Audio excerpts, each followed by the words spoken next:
Man, every time you turn around, you got Donald Trump, Senator Tim Scott, others just straight up lying about Trump's record with HBCUs. If you listen to them, I mean, they were the absolute savior, the Jesus Christ of blowing wind into the Lazarus, these dead HBCUs. This is Trump literally lying and folks falling for it. It should be 100% of the black people should vote for Trump, because I did more for black people than any president other than Abraham Lincoln. It's true. It's true. I did more than any president other than Abraham Lincoln. Think of it. Criminal justice reform. I took care of the black colleges and universities. They would come up to Washington. After 3 years, they said, why do you guys keep coming back? One of them, I got friendly with some of them, really good people. They said, every year we come back looking for money. They do a great job. Black colleges and universities, they have very little money. And then you look at Harvard and these maniacs, and they have billions and billions of dollars. Very unfair. We're going to have to look into that whole situation. We're going to have to. And Elise did a very good job when she destroyed that person, the big plagiarizer from Harvard. I think did she plagiarize every document she ever wrote? I think so. The only thing she had going for her was nice glasses, if you like that look. No, Elise did a fantastic job. We all know that. She was amazing, and it really revealed what they were all about. But I took care of the black colleges, universities, opportunity zones. Okay, first of all, I'm gonna go reverse order. Opportunity zones. Straight line.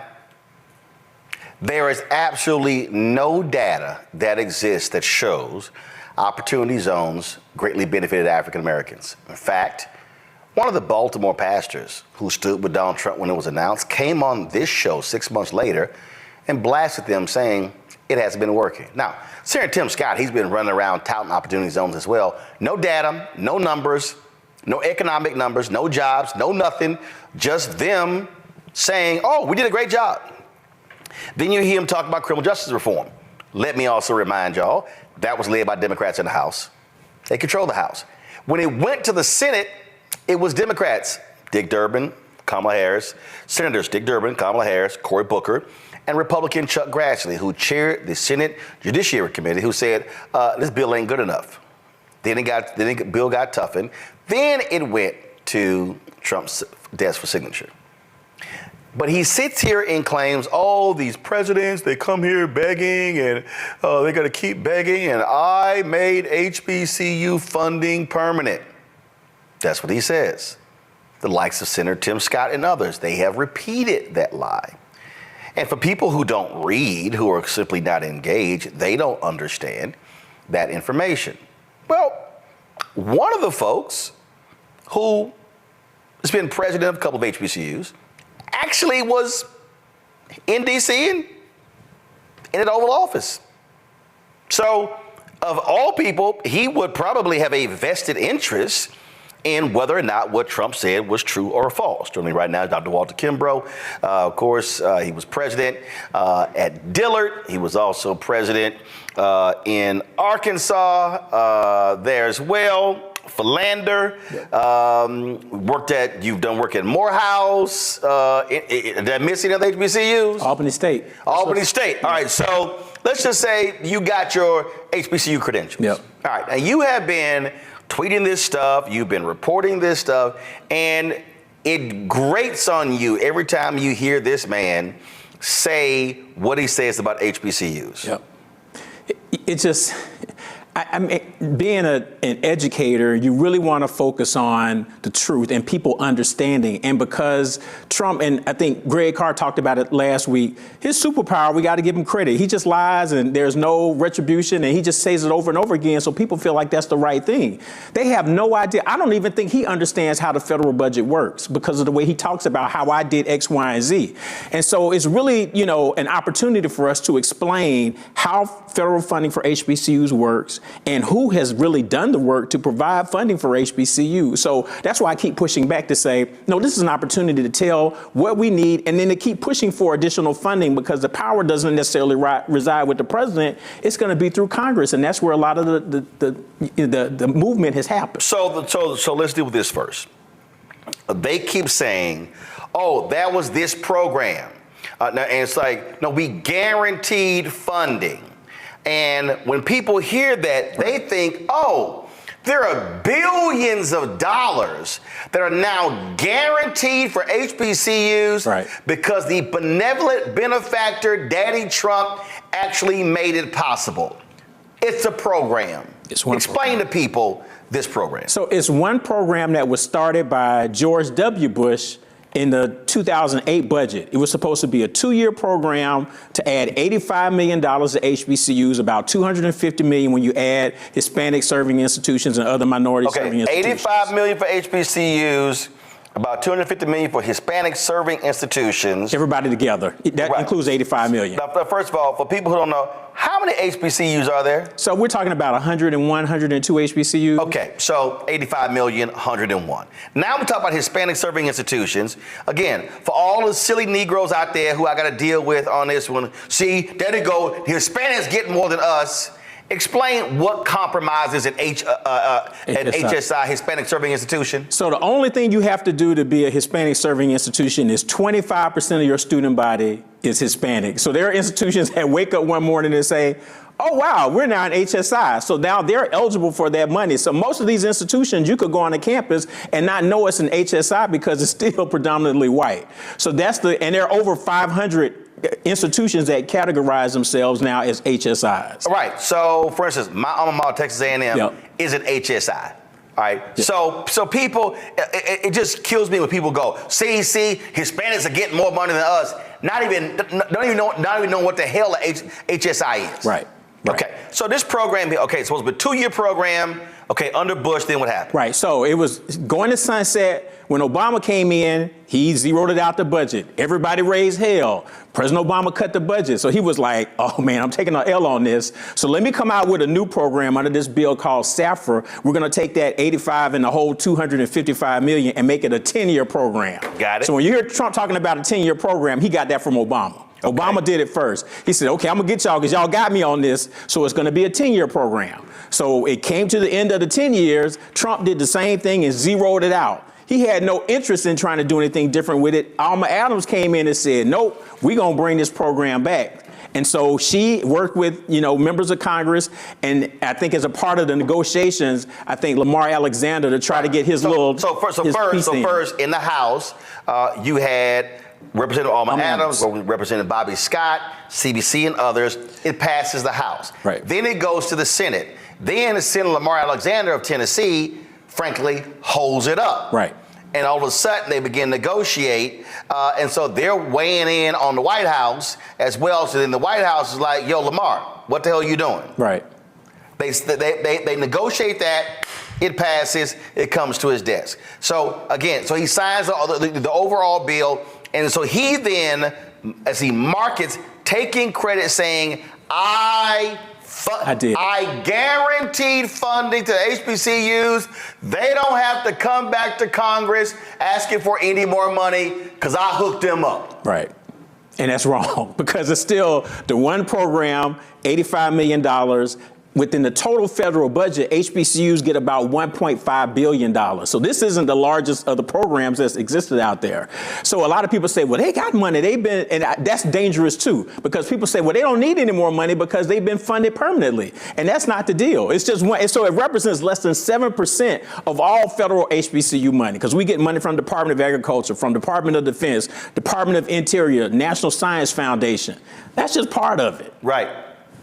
So that's why you have to push back to let people know that was only part of it. And so he does it. Another thing I tell people, Trump never mentions this funding until after it was signed. I always dare people, find where he made a statement about it to say, we're going to do this. Obama said something about the 10 years before it was passed. Trump never mentioned it. I don't think he knew, honestly. No, he didn't I don't think he knew. Hell no, he didn't know. Yeah, he didn't know. In the end, he was like, oh, This can be one of my 4 black talking points. Low unemployment, like you said, opportunity zones, criminal justice, and HBCUs. Those are his 4 points. And if you listen, he says those 4 every time, no explanation. Right. That's it. And there's never a dollar figure attached. No. Same with Senator Tim Scott. Senator Tim Scott has gone on Fox News. He's gone on CBS numerous times, touting, how great, benevolent benefactor Daddy Trump has been to black people in HBCUs. Right.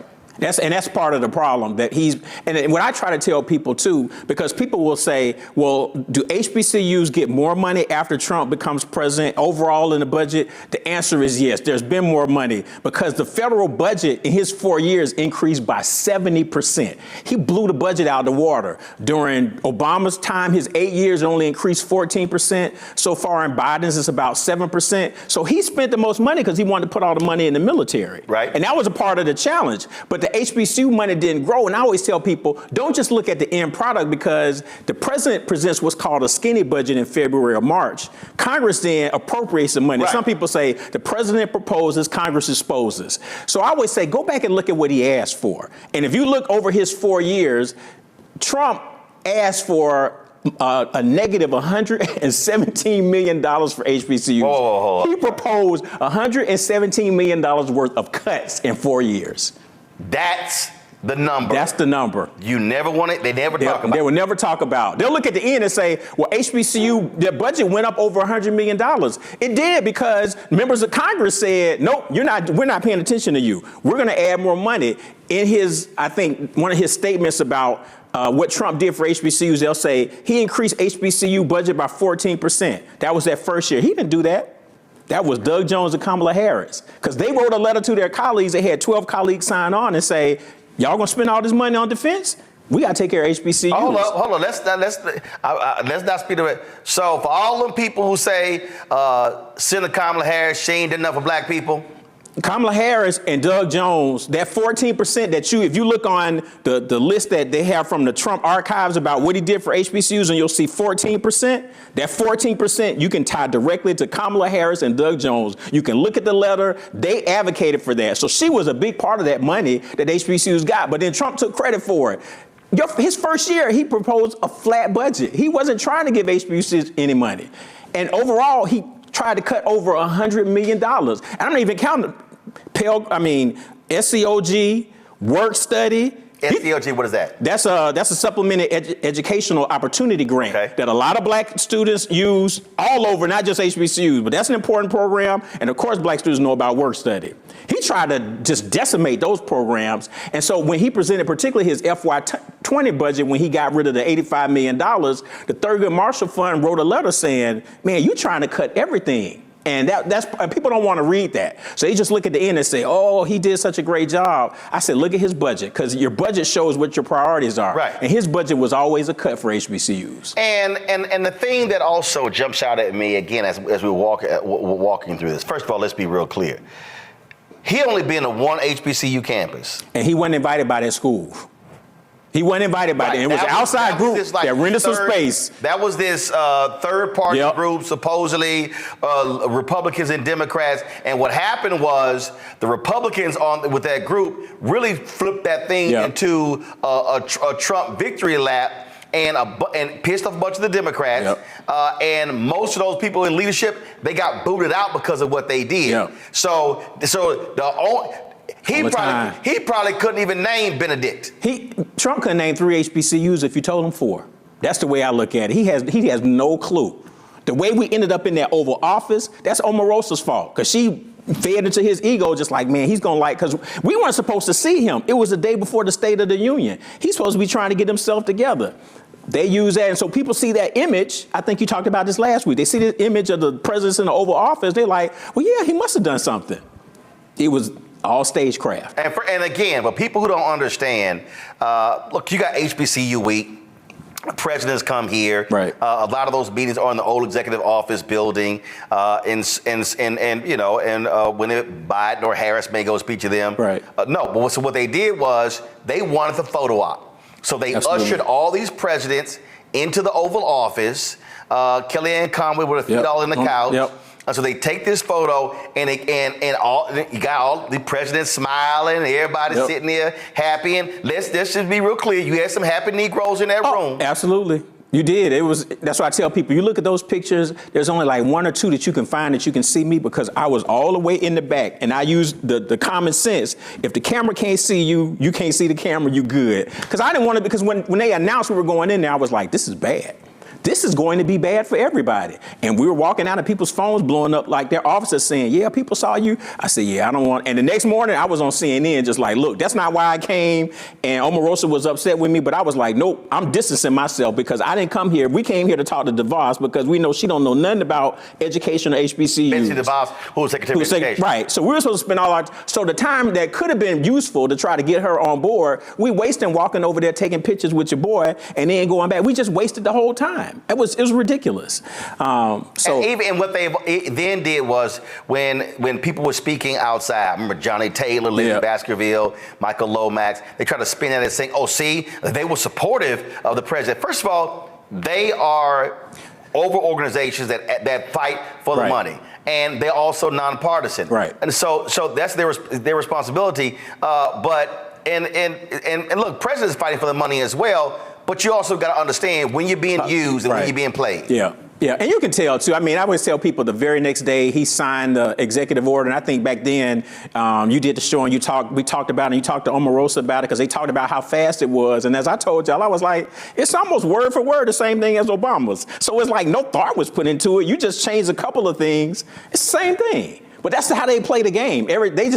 Trump and his people understand, most people know nothing about HBCUs, so I'm going to tell them this is what I did, and his fans say, yep, that's what he did. That's why all those white people were clapping in that rally. They're just clapping. So they like, that's great. That's wonderful. But that's what he did for the blacks. Right, but I asked him, it's like, you haven't heard not one HBCU president say any of the things that Trump is saying. Not one. The advocacy groups don't even say that. And there are, like I said, Thurgood Marshall criticized them, and UNCF has criticized them too, to say, you said you were going to do X, Y, and Z. All right, we want to see what you're going to do. And he didn't do anything. They were just like, so it was all just for show. But it's a part of his 4-point, this is what I do for black people. Yep. I told y'all, the lion of Trump, right here, is South Carolina Senator Tim Scott.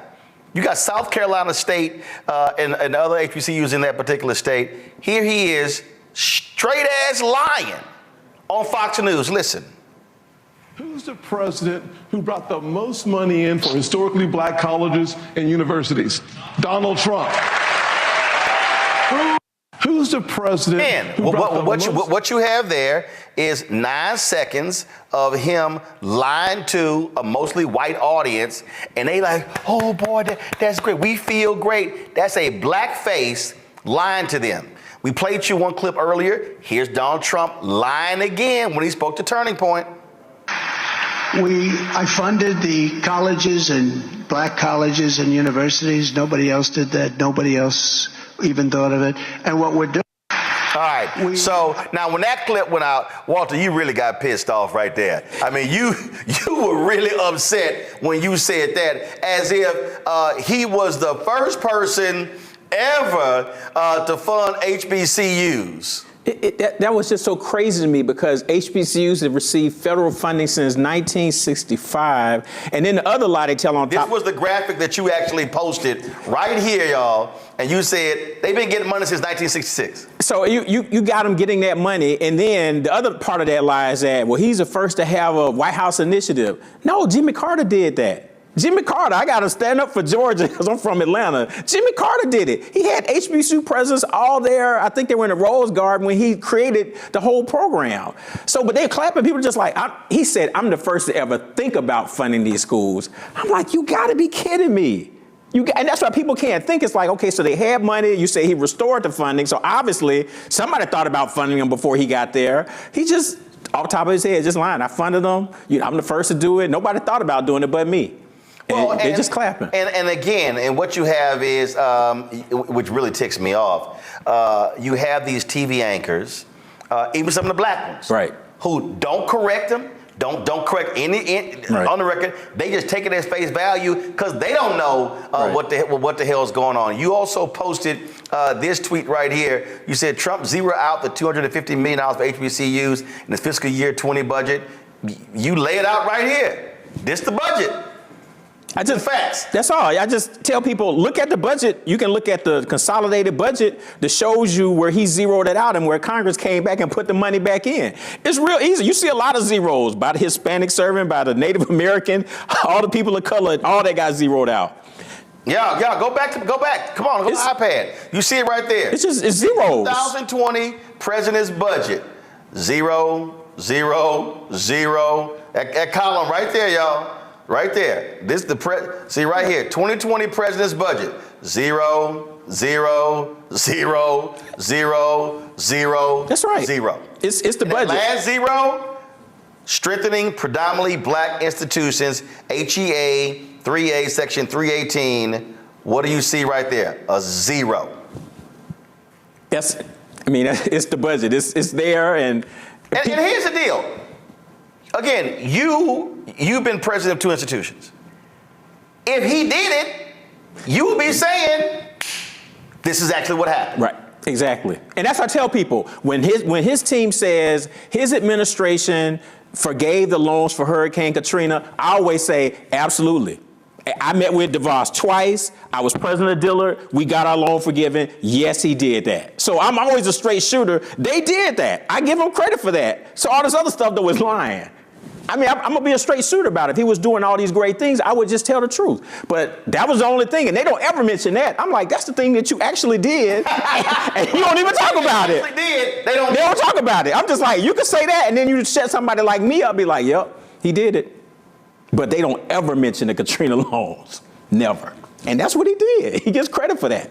Wow. Let's go to our panel. Let me first start with, let's start with the Tuskegee graduate. Let's go ahead and start with Randy. Randy, go ahead. I appreciate the work that you've done and showing the real facts. But the problem is that it's a kind of like the world. People will hear the lies that Trump is saying and embrace them. And that's what concerns me. Like, how do we get this truth out, this work that you laid out for us? Yeah, that's, one of the things that, Greg Carr talked about it last week. We've got to continue to keep talking about the facts. I think that's very important. And we just do it over and over again because people, they aren't understanding it. And we have to hit it from multiple levels to keep doing things like that. Right, exactly. Because that's all he's doing. He's saying the same thing over and over again. So I'm going to keep saying the same thing over again. And there are going to be some people that drank the Kool-Aid, and no matter what Trump says, they're going to do it. But I've even found on social media, there are folks where I can show that table and show them the zeros. And I've had people say, oh, I guess I've been misinformed. So it's probably half and half. There are going to be some that are just idiots, and they're not going to do anything differently. But there are some people who are just like, yeah, I think I better leave this one alone because I really don't know what I'm talking about. So we have to be, like I said, people say he's not message disciplined, but on black people, he has those 4 points. And he mentions them all over again. He can't tell you anything about an opportunity zone. I haven't met anybody who's benefited from an opportunity zone, but he's going to keep saying it. First of all, you can't even find any data. Nope. But before Trump got ousted, I literally reached out to the White House and I said, matter of fact, let me find the email. Because I sent them the email and I said, can y'all provide for me?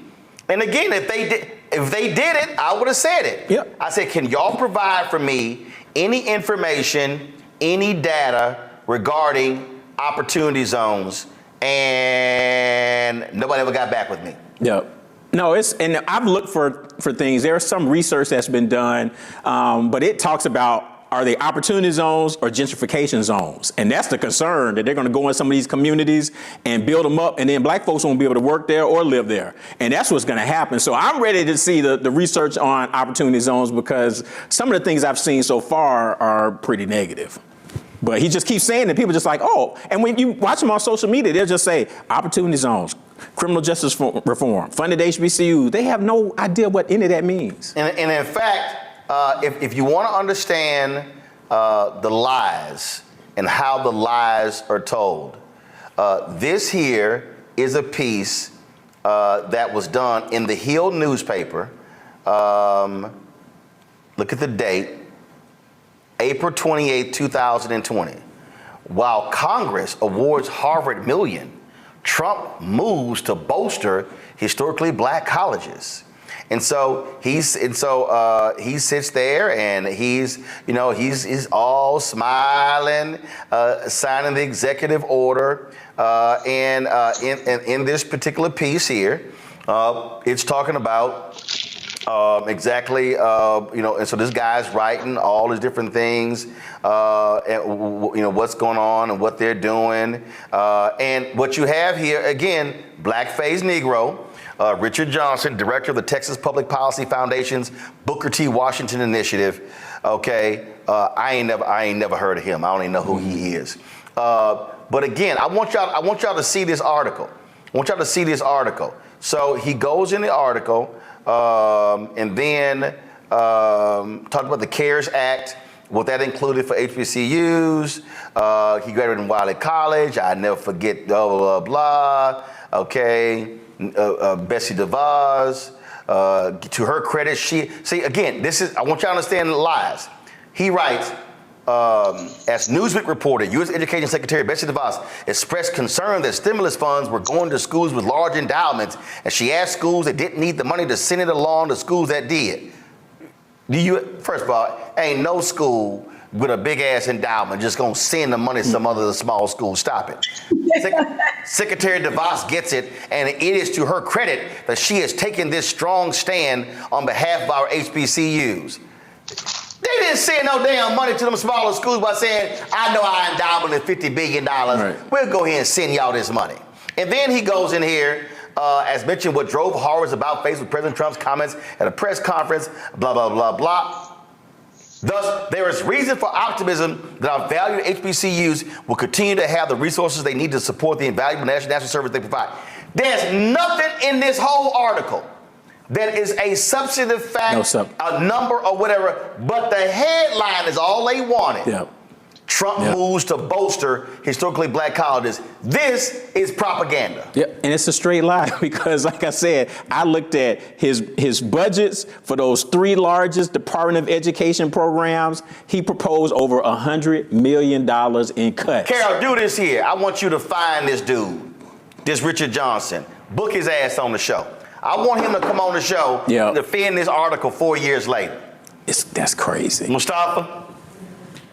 Yeah, well, Doc, thank you for all the work that you have done and continue to do.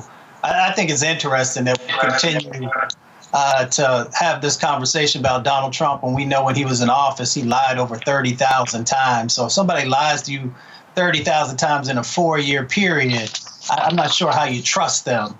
My question to you is, we have the Biden administration now. I think the last number I saw was about $15 billion in various programs that are supposed to be going to HBCUs. We have this conversation about Donald Trump and the zeroing out of budgets. Could you share for folks sort of a side-by-side with the two different candidates who are probably going to end up being, one of them will be the next president.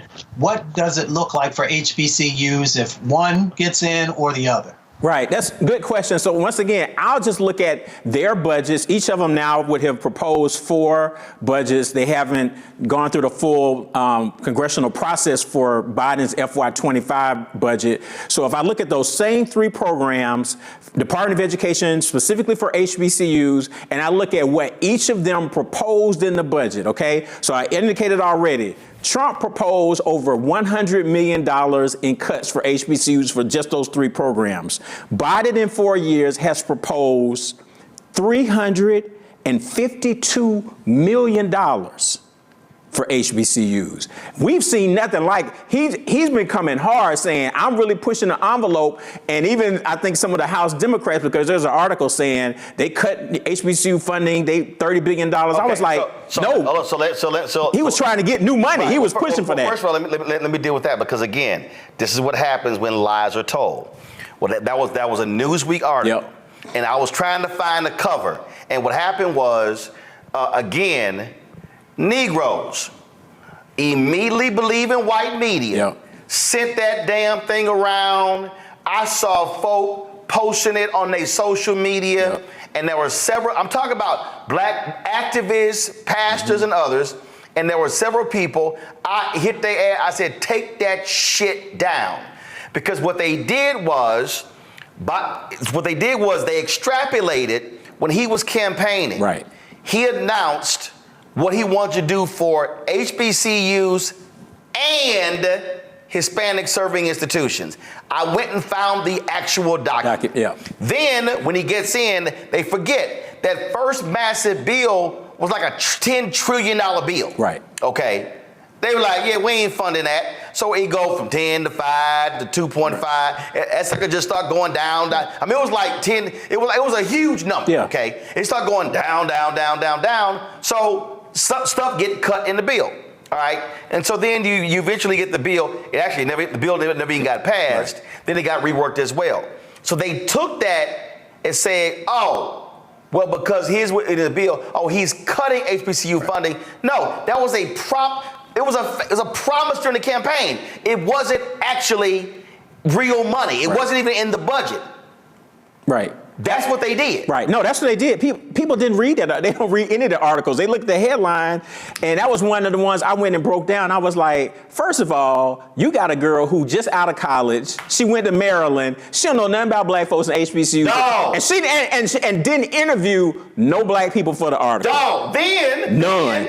NBC News has some young Latina woman see that article, and I eviscerated her on the show and social media. She sees the article. She does a story. Then she interviews 3 HBCU students, some brother from Alabama, Alabama State. I remember this. And he's sitting here, we ain't got this, we ain't got that. And I'm like, fool, you can't even see how much money your school actually got in the damn budget, and you complain about that. It was all a farce. And then the root, again, this is what pisses me off about black targeted and even black owned media. When these simple Simons, what they do is rewrite the shit white folks write that was wrong and put a black byline on it, and they go, oh, see, I saw it in the root. I saw it. I'm like, no.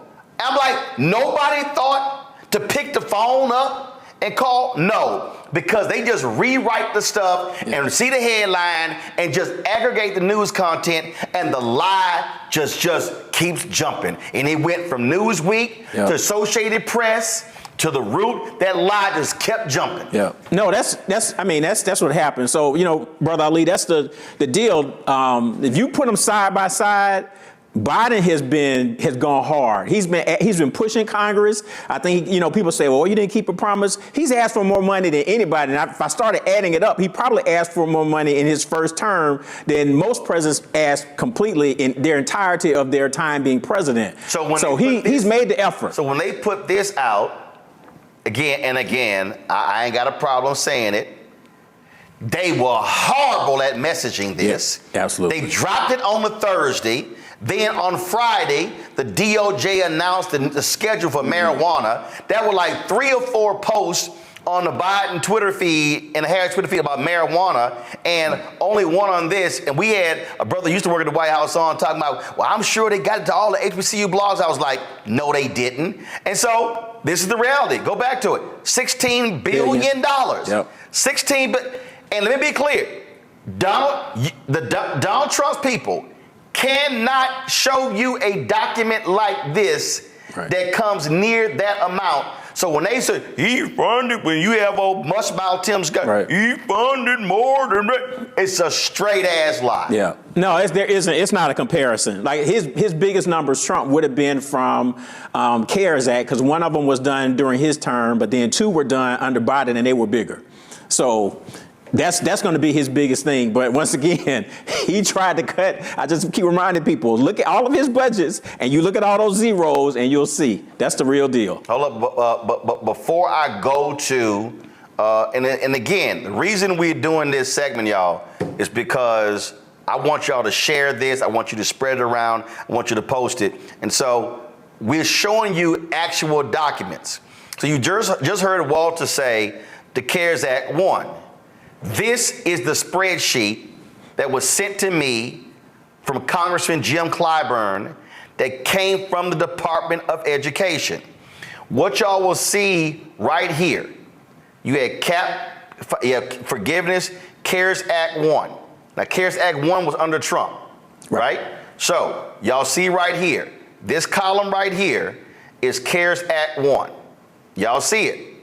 So we scroll on down, scroll on down, scroll on down.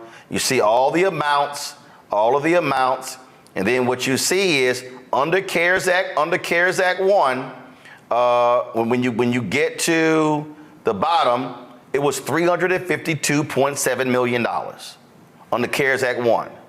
Now, if I slide over here, now I see CARES Act 2. Now I want y'all to see, now again, for everybody at home, y'all, this is the actual spreadsheet. In case y'all think I'm lying, here are the schools.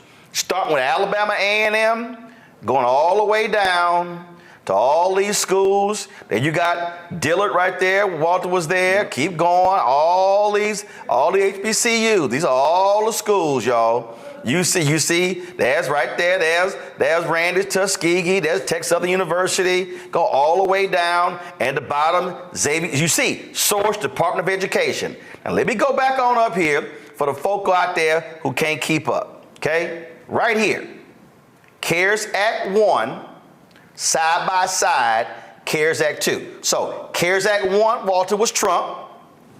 CARES Act 2 was Biden. Right. Right? Yep. I want y'all to see the numbers right here. Based upon right now, y'all, for every school under the CARES Act, this is a side-by-side comparison. Left, CARES Act 1, Trump. CARES Act 2, Biden-Harris. Trump, Pence, Biden-Harris. So far, I don't see a single category where HBCUs got more money, these specific HBCUs got more money under Trump than they did under Biden. And y'all, this is a side by side.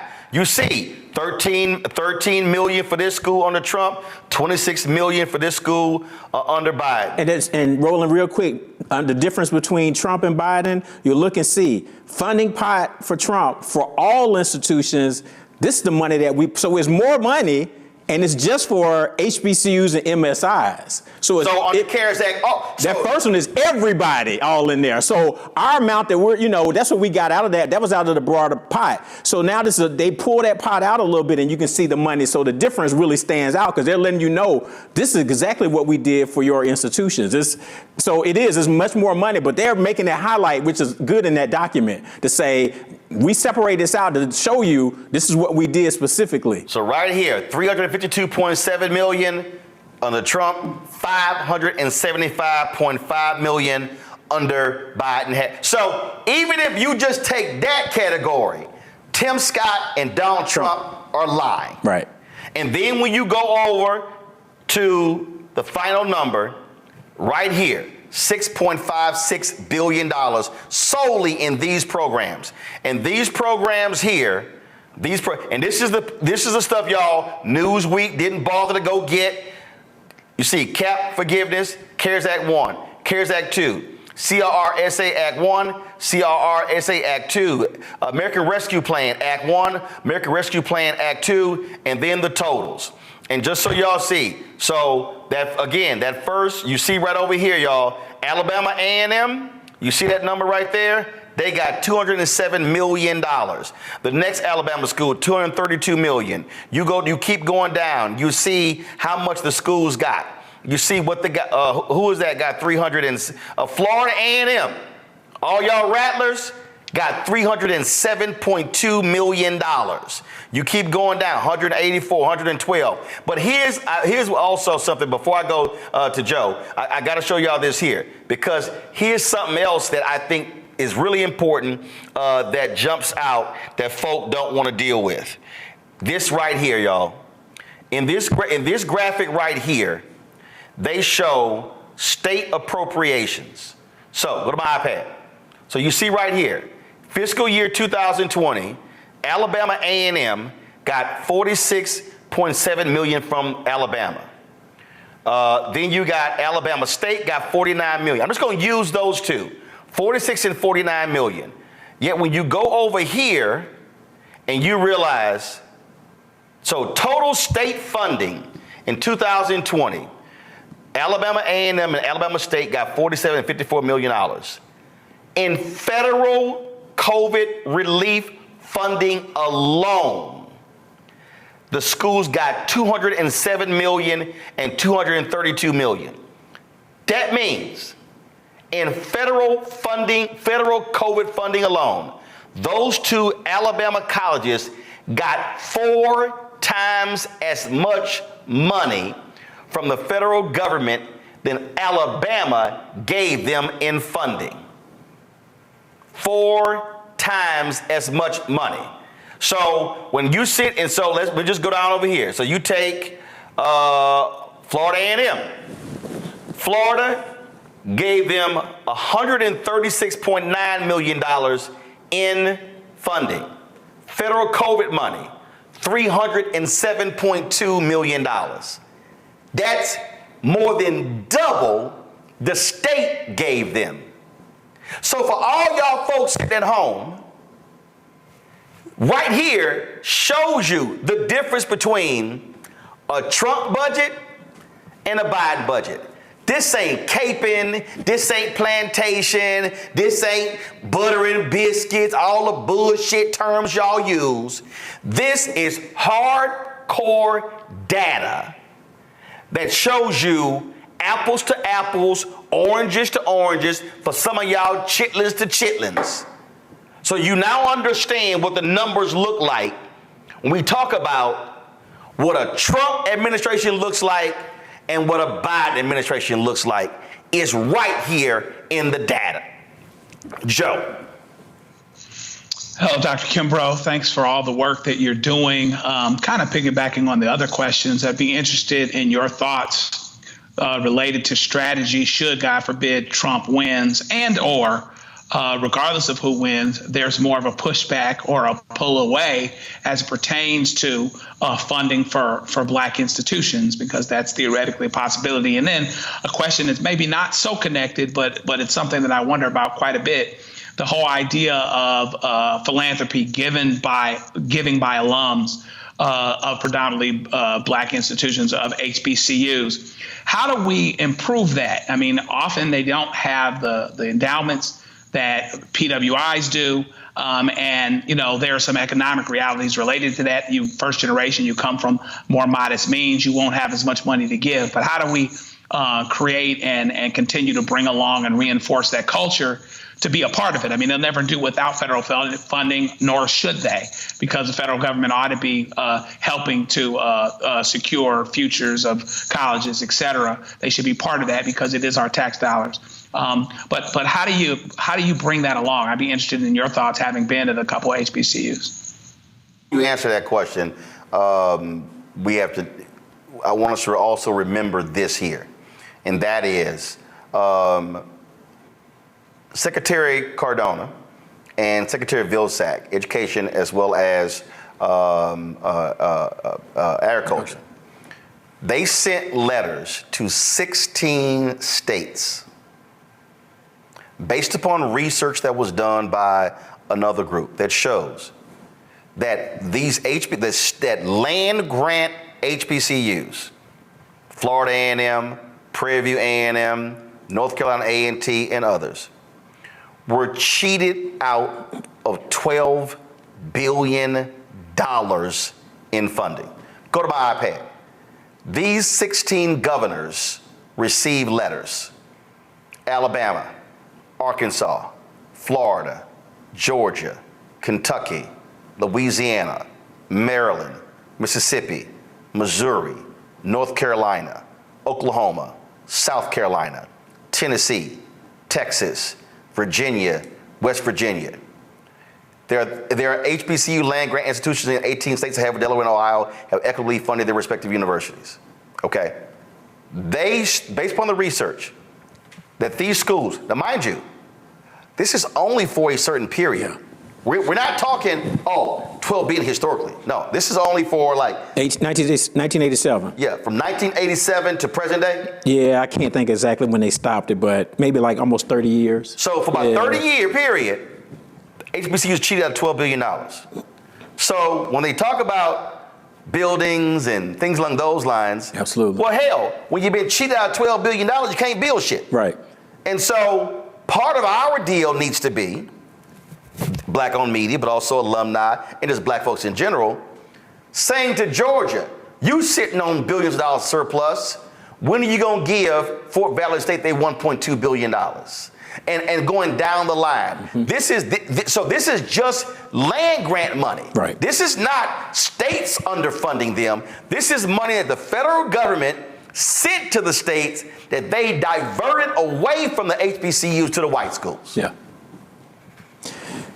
Yeah, and I think part of the credit they should get, even as this administration, is to just put it out there. They saw it and said, look, y'all need to be held accountable. Now, of course, most of these Southern governors are pushing back. Well, we can do, but I give them some credit for even making this a part of our consciousness to say, we need to keep pushing for this. So I think that's important. Joe, to your points real quick, historically, HBCUs have done well despite who was in the White House. I don't probably agree with Rand Paul a lot, but I do agree with him when he said, when Democrats are in control, Republicans are conservatives. But when Republicans are in control, there are no conservatives.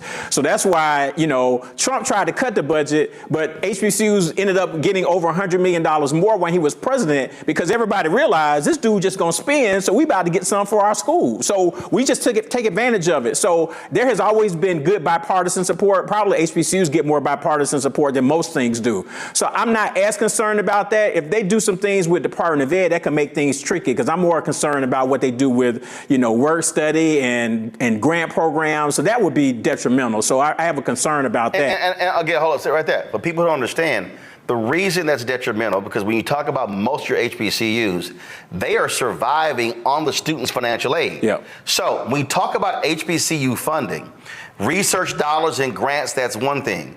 When we talk about cuts to Pell Grants, that's a cut to HBCUs. Yep. When you talk about cuts to other loan programs, that's a cut to HBCUs. Right. And so when we talk about the impact on cuts, education cuts, they hurt HBCUs disproportionately, because you've got some schools, 90+% of the entire school's operating budget is solely based upon student tuition. That's why when the Obama administration totally screwed up with the Parent Plus loan, when they announced it, that was devastating to HBCUs, because that dropped in like August, and you saw 25, 30, 40% of students not showing up, and that was massive holes in budgets. Yeah, no, people struggle with that. They rolled it out in a bad way. So I found out, Norman Francis called me. He was like, are you looking at your enrollment? That's how I found out, because he called me.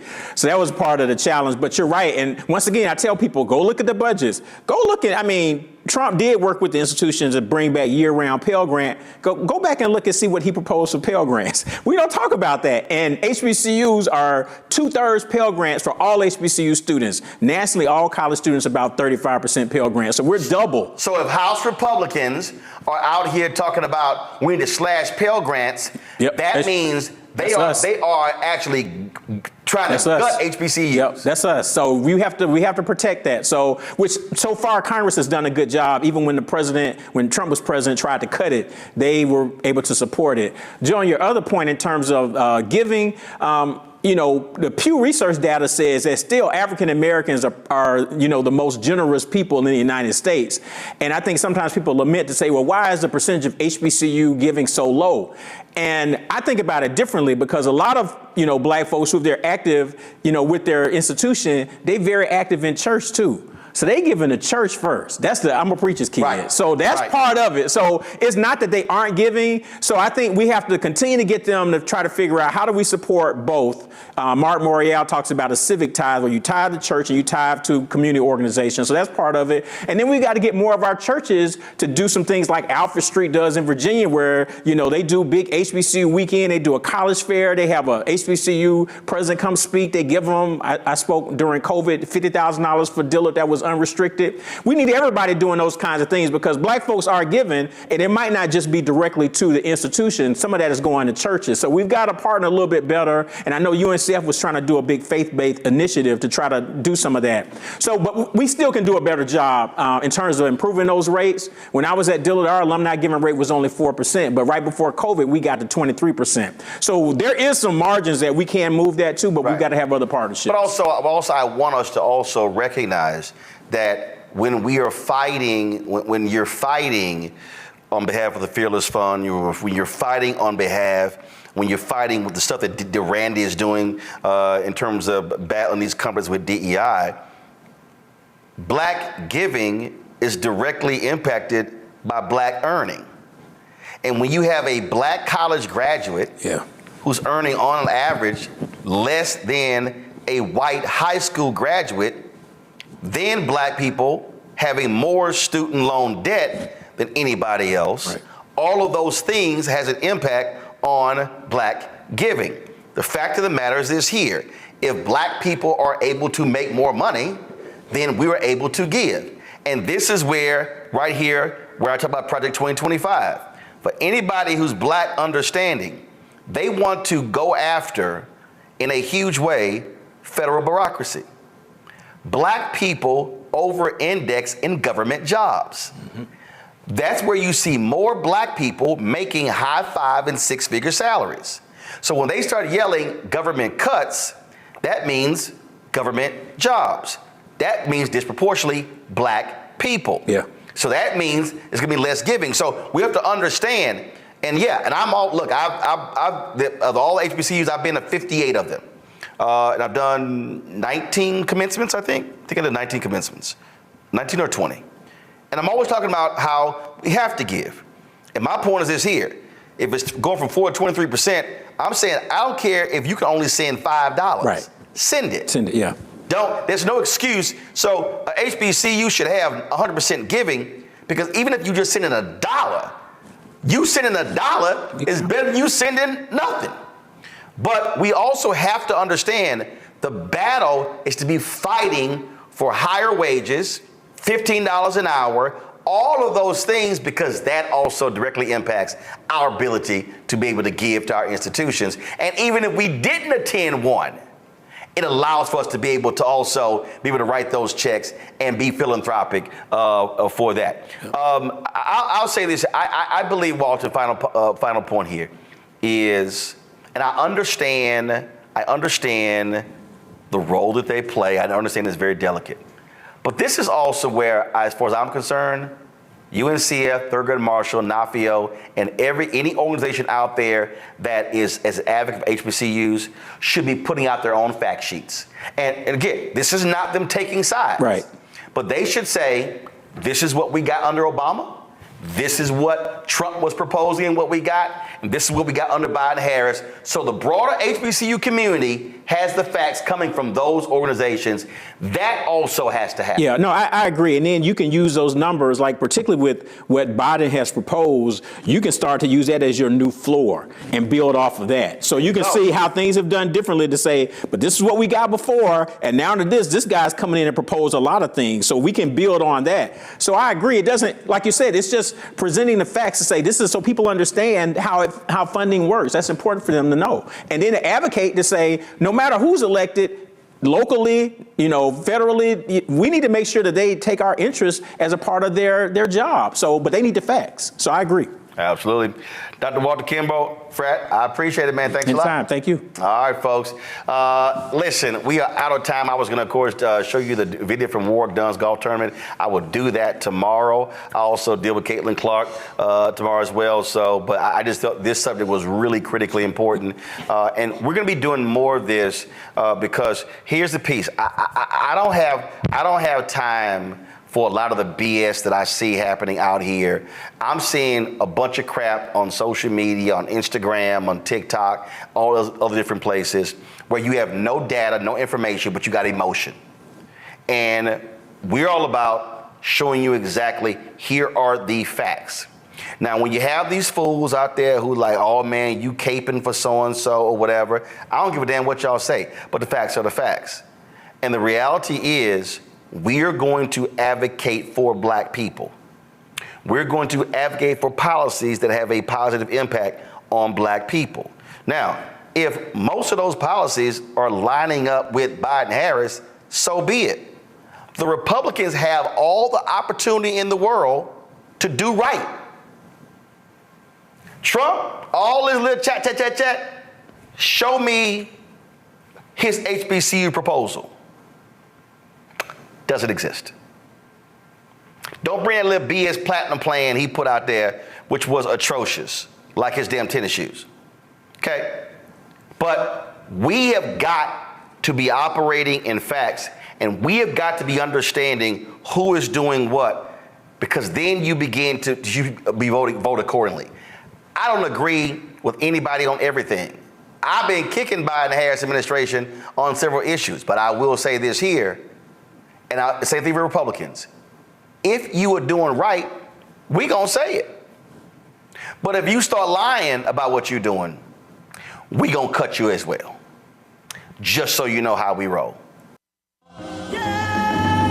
Somebody's killing poor people, and it's going on.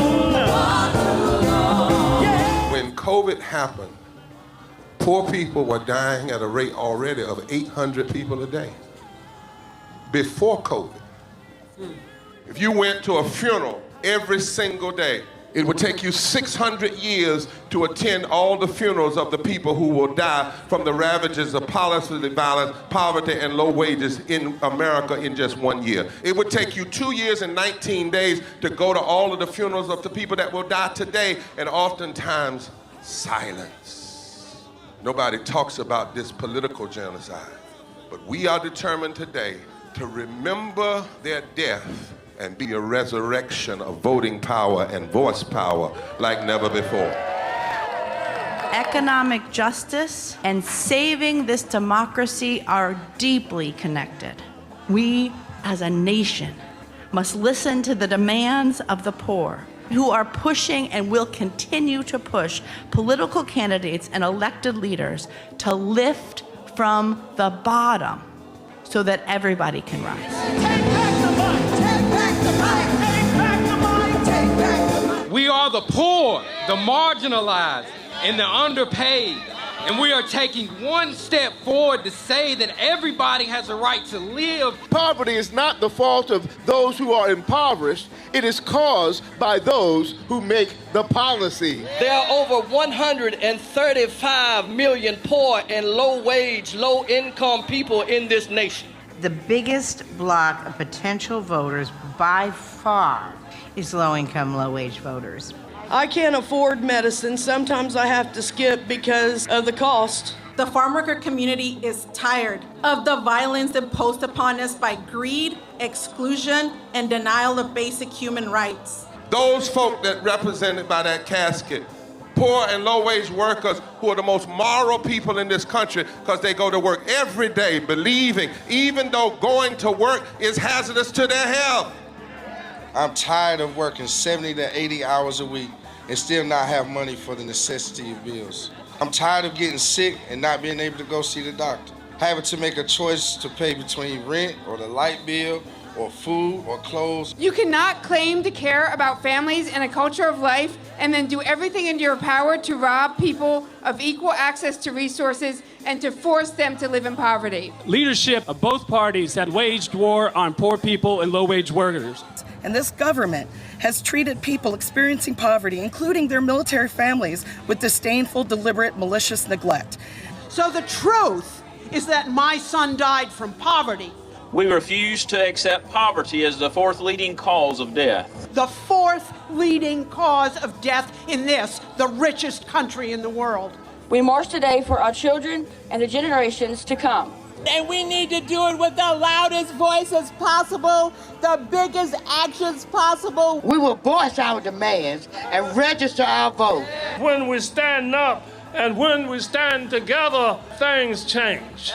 There is the electorate that is, and then there is the electorate that should be. 34 million eligible poor and low-income voters did not vote in 2016. If just 20% of those voters in swing states were mobilized around an agenda, they could change the political outcome of every election. So we're launching the most massive voter mobilization and turnout campaign in history of poor and low-wage voters, allies, and religious leaders. People are dying, but we know it doesn't have to be this way. And so we are calling on everyone to join us in this Poor People's Campaign, a national call for more revival. We are here, we will be seen, we will be heard, and our power will be felt. We don't need to be an insurrection. We are a resurrection that will be felt across this country. Are you ready? Ready? Ready? Ready? We are a resurrection, and we are ready.